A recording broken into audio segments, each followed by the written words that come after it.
Russia Ukraine യുദ്ധത്തിൽ 20-ലധികം M1 Abraham's പീരങ്കികളെയും 25-ലധികം leopard പീരങ്കികളെയും വീഴ്ത്തിയത് റഷ്യയുടെ വളരെ പ്രധാനപ്പെട്ട ഫൈബർ ഓപ്റ്റിക് ഡ്രോൺ ആണ്. ആ ഡ്രോൺ എന്താണ്, അല്ലെങ്കിൽ ആ ഡ്രോൺ എങ്ങനെയാണ് പ്രവർത്തിക്കുന്നത്, ഏത് രീതിയിലാണ് റഷ്യ അതിനെ ഉപയോഗിക്കുന്നത്, ഇതിനെക്കുറിച്ചുള്ള പ്രധാനപ്പെട്ട വിവരങ്ങൾ ഇപ്പോൾ ലഭിച്ചിട്ടുണ്ട്. കൂടാതെ അമേരിക്കയുടെ പാട്രിയോട്സിനെ ഡ്രെയിൻ ചെയ്യുന്നതിന് വേണ്ടി മറ്റൊരു തരം പുതിയ ഡ്രോണും റഷ്യ ഇപ്പോ വികസിപ്പിച്ചെടുത്തിട്ടുണ്ട്. ഇവയെല്ലാം ഈ വീഡിയോയിലൂടെ വിശദമായി അറിയാം.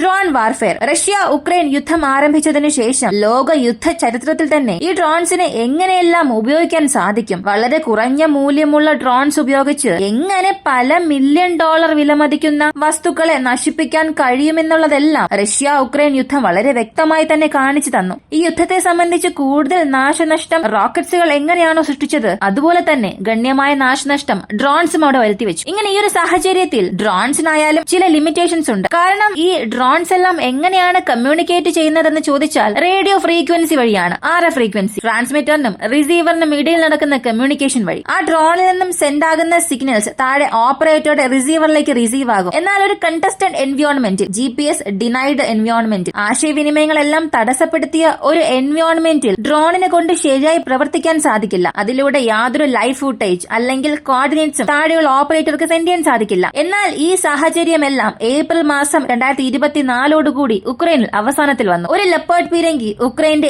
ഏതോ ഒരു മേഖലയിൽ പോയിക്കൊണ്ടിരിക്കുകയാണ്. അതിന് പുറകിലായി RF ഫ്രീക്വൻസി ജാം ചെയ്യുന്ന ജാമേഴ്സോടുകൂടി ആർമഡ് പേഴ്സണൽ കാരിയേഴ്സും പോകുന്നുണ്ട്. എന്നാൽ പെട്ടെന്ന് എവിടെ നിന്ന് വന്നു എന്ന് പോലും അറിയാതെ ഒരു ഡ്രോൺ വന്നു. അത് 6 മീറ്റർ അകലെ വന്നുകൊണ്ടിരുന്നു. ഇവർ അവരുടെ കൗണ്ടർ മെഷേഴ്സ് എടുക്കുന്നതിനുള്ളിൽ തന്നെ എല്ലാം അവസാനിച്ചു. കാരണം ഇതിനകം അവിടെ ഇലക്ട്രോണിക് ജാമിംഗ് യൂണിറ്റ്സ് ആക്റ്റീവ് ആണ്. ഇത് ഏത് തരത്തിലുള്ള ഡ്രോൺ ആണ്, ഇതെങ്ങനെ ഇവിടെ വന്നു എന്ന് ചിന്തിച്ച് അവസാനിപ്പിക്കുന്നതിന് മുൻപ് തന്നെ ആ ഡ്രോൺ ലെപ്പേർഡ് പീരങ്കിയെ മുഴുവനായും നശിപ്പിച്ചു. അപ്പോൾ മുതൽ റഷ്യയുടെ ഒരു പുതിയ അധ്യായം അവിടെ ആരംഭിച്ചു. റഷ്യയുടെ അധ്യായം മാത്രമല്ല, യുദ്ധരീതികളിൽ ഡ്രോൺസിനെ ഇങ്ങനെയും നിർമ്മിച്ചുപയോഗിക്കാൻ സാധിക്കുമെന്നുള്ളത് പ്രാക്ടിക്കലായി റഷ്യ അവിടെ കാണിച്ചു കൊടുത്തു. അവിടെ റഷ്യ ഉപയോഗിച്ചതാണ് പ്രിൻസ് വാൻഡൽ എന്ന ഫൈബർ ഓപ്റ്റിക്കൽ ഡ്രോൺ. ഡ്രോൺസിനെ സംബന്ധിച്ച് പലതരം ഡ്രോൺസ് നമുക്കറിയാം. ഫസ്റ്റ് പേഴ്സൺ വ്യൂ ഡ്രോൺസ് മുതൽ ഷാഹിദ് പോലുള്ള ടാർഗറ്റ് സ്ട്രൈക്കിന് ഉപയോഗിക്കുന്ന ഡ്രോൺസ് നമുക്കറിയാം. എന്നാൽ ഈ ഫൈബർ ഓപ്റ്റിക് ഡ്രോൺസിനും മറ്റു ഡ്രോൺസുകൾക്കുമുള്ള ഒരു വലിയ വ്യത്യാസം തന്നെ ഈ ആശയവിനിമയമാണ്. എന്നാൽ ഇതിന് ലിമിറ്റേഷൻസും ഒരുപാടുണ്ട്. ഇതിനെക്കുറിച്ച് നമ്മൾ അറിയുന്നതിന് മുൻപ് എങ്ങനെയാണ്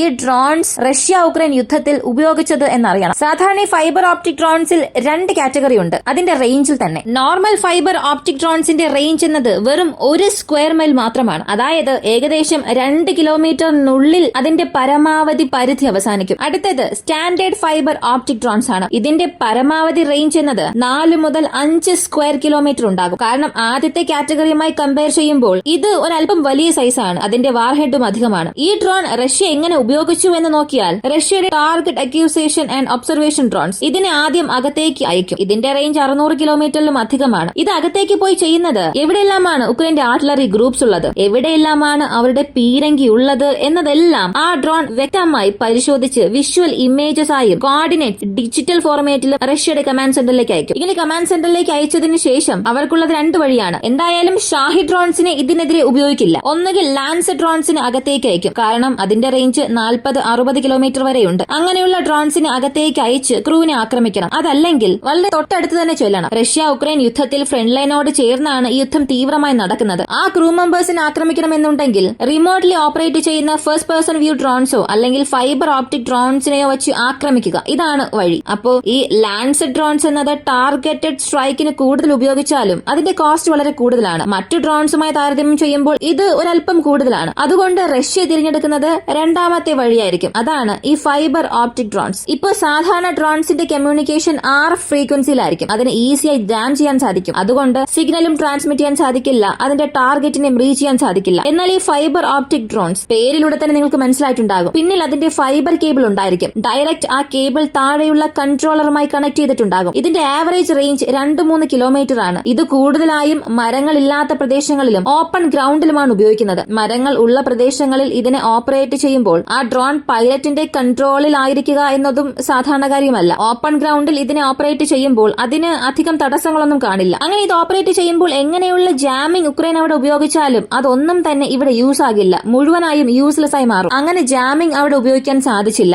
അകത്തേക്ക് വരുന്ന ഡ്രോണിനെ തടയാനും സാധിച്ചില്ല എങ്കിൽ 100% അകത്തേക്ക് വന്ന ആ ഡ്രോൺ അതിന്റെ ടാർഗറ്റിനെ ചെന്ന് ആക്രമിച്ചിരിക്കും. ഇതുവരെയും നോക്കിയാൽ ഈ ഡ്രോൺസിനെ ഉപയോഗിച്ച് മാത്രം 20 M1 എബ്രാംസ് പീരങ്കികളും 25ലധികം ലെപ്പേർഡ് പീരങ്കികളും 2 ചലഞ്ചർ പീരങ്കികളും ഈ ഡ്രോൺസ് ഉപയോഗിച്ച് നശിപ്പിച്ചിട്ടുണ്ട്. ഇത് റഷ്യയുടെ കണക്കാണ്. എന്നാൽ ഈ ഡ്രോൺസിന്റെ ഒരു വലിയ നേട്ടം എന്താണെന്ന് അറിയണ്ടേ? ഇതിനെ കൊണ്ട് ലൈവ് ഫ്യൂട്ടേജ് വളരെ കൃത്യമായി എടുക്കാൻ സാധിക്കും. മറ്റു ഡ്രോണുകൾ 6 ഫ്രീക്വൻസിയിലൂടെ വർക്കാകുന്ന ഡ്രോണുകളുമായി താരതമ്യം ചെയ്യുമ്പോൾ വളരെ കൃത്യമായി ഇതിനെ കൊണ്ട് എല്ലാ ഡേറ്റാസും അയക്കാൻ സാധിക്കും, വീഡിയോസും അയക്കാൻ സാധിക്കും, യാതൊരു തടസ്സവും ഇല്ലാതെ അയക്കാൻ സാധിക്കും. അപ്പോ ഇതിനെ കൗണ്ടർ ചെയ്യാൻ ഉക്രൈന് മറ്റു മാർഗം ഇല്ല എന്ന് ചോദിച്ചാൽ ഇതിന്റെ റേഞ്ച് വളരെ കുറവാണ്. വെറും 2 സ്ക്വയർ മൈലിനുള്ളിൽ നിന്ന് മാത്രമേ ഇതിനെ ലോഞ്ച് ചെയ്യാനും സാധിക്കൂ. അങ്ങനെ വളരെ അടുത്ത റേഞ്ചിലുള്ളപ്പോൾ ഉക്രൈന് ഇത് എവിടെ നിന്നാണ് വരുന്നത്, ഏത് വിധത്തിലാണ് ഇതിനെ ജാം ചെയ്യേണ്ടതെന്ന് അറിയാതെ അവൾ വളരെ കുഴപ്പത്തിലായിട്ടുണ്ട്. കൂടെ റഷ്യ മറ്റൊരു പുതിയ ഡ്രോണും പരിചയപ്പെടുത്തി. കില്ലർ വേൽ എന്ന് പറയപ്പെടുന്ന ഡമ്മി ഡ്രോൺസ് ആണ്. സാധാരണ ഡീകോയ്സിന് അകത്തേക്ക് അയക്കുമല്ലോ, അതുപോലെ ഒരു വേരിയന്റ്.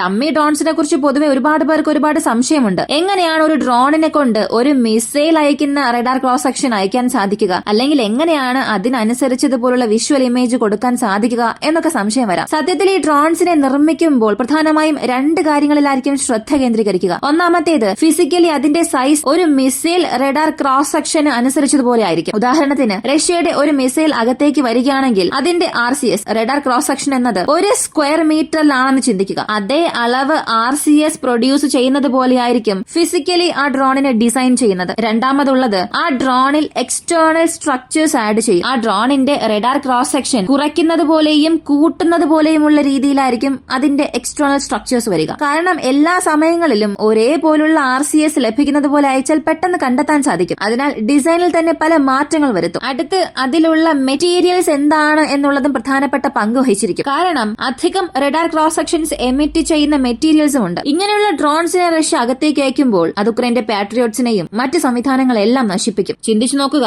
ഉക്രൈന് നന്നായി തന്നെ അറിയാം റഷ്യ ഡീകോയ്സ് ഉപയോഗിക്കുമെന്ന്. എന്നാൽ എത്ര ദിവസമാണ് ഇങ്ങനെ ഡീകോയ്സ് ആണെന്ന് കരുതി അവരെ കൊണ്ട് മിണ്ടാതിരിക്കാൻ സാധിക്കുക? ഇപ്പോ ഒരു സമയത്ത് 30-40 ഡമ്മി ഡ്രോൺസ് അകത്തേക്ക് വന്നാൽ തീർച്ചയായും ഉക്രൈൻ അവരുടെ ഏതെങ്കിലും ഒരു എയർ ഡിഫൻസ് സിസ്റ്റം യൂണിറ്റ്സിനെ ആക്ടിവേറ്റ് ചെയ്യും. ഇത് ഉക്രൈന്റെ മിസൈൽസിനെ ഡ്രെയിൻ ചെയ്യുക മാത്രം അല്ല, ആ മിസൈലിന്റെ സ്ഥാനം വളരെ പെട്ടെന്ന് തന്നെ ശത്രുക്കൾക്ക് മനസ്സിലാക്കി കൊടുക്കുകയും ചെയ്യുന്നു. അത് മുകളിൽ പറന്നുകൊണ്ടിരിക്കുന്ന ഏതെങ്കിലും ഒരു റഷ്യയുടെ ചാര വിമാനം കണ്ടെത്തുന്നു. എന്നിട്ട് കൃത്യം ആ സ്ഥലത്തെ നോക്കി റഷ്യയുടെ ഇസ്കാന്ദർ മിസൈൽ ആക്രമണം നടക്കും. ഡ്രോൺസിനെ കുറിച്ചുള്ള അപ്ഡേറ്റ്സ് ഇത്രത്തോളമാണ്. കൂടാതെ സെലൻസ്കിയുടെ സ്റ്റേറ്റ്മെന്റ്സ് ദിവസം കഴിയുന്തോറും വളരെ വളരെ വിചിത്രമായി മാറിയിട്ടുണ്ട്. ഇന്നലെ പറഞ്ഞിരുന്നത് 2022 മുൻപ് അതിർത്തി എങ്ങനെയായിരുന്നു അതുപോലെ ആയിരിക്കണമെന്ന്. ഇപ്പൊ മറ്റൊരു കാര്യം പറയുന്നത്, ഒരു നെഗോസിയേഷൻ സംഭവിക്കുകയാണെങ്കിൽ ട്രംപ് വിജയിക്കുന്ന രീതിയിലുള്ള ഒരു നെഗോസിയേഷൻ ആയിരിക്കണം അവിടെ നടക്കേണ്ടത് എന്ന് പറഞ്ഞ് ട്രംപിനെ തന്നെ നേരെ ഇവിടെ വലിച്ചിഴച്ചിട്ടുണ്ട്. ഇതിനുശേഷം നിങ്ങൾ സംസാരിച്ചു കൊള്ളുക, ഞാൻ തോൽക്കുകയാണെങ്കിൽ അതെന്റെ പരാജയമല്ല, നിങ്ങളുടെ പരാജയമായിരിക്കും. നിങ്ങൾ വിജയിക്കണമെന്നുണ്ടെങ്കിൽ എന്താണോ ചെയ്യേണ്ടത്, അല്ലെങ്കിൽ നിങ്ങൾ ജയിച്ചതായി കാണിക്കണമെന്നുണ്ടെങ്കിൽ എന്താണോ ചെയ്യേണ്ടത്